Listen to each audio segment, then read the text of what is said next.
Daar is hy, nog 'n Vrydag verby. Ek wys julle hoe ver ons en volgende week klaar wees met hom.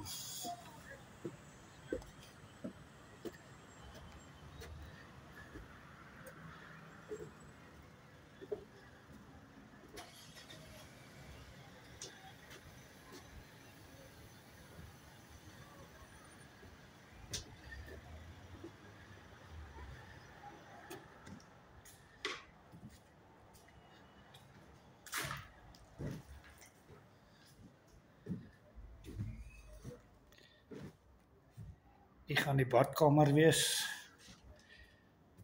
Hierdie gaan die toilet die kombuis wees. Hier is nog 'n klaskamer.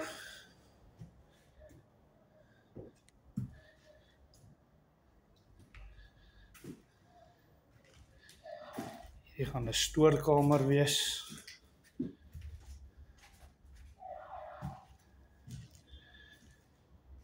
Ja, hy sal volgende week is hy klaar.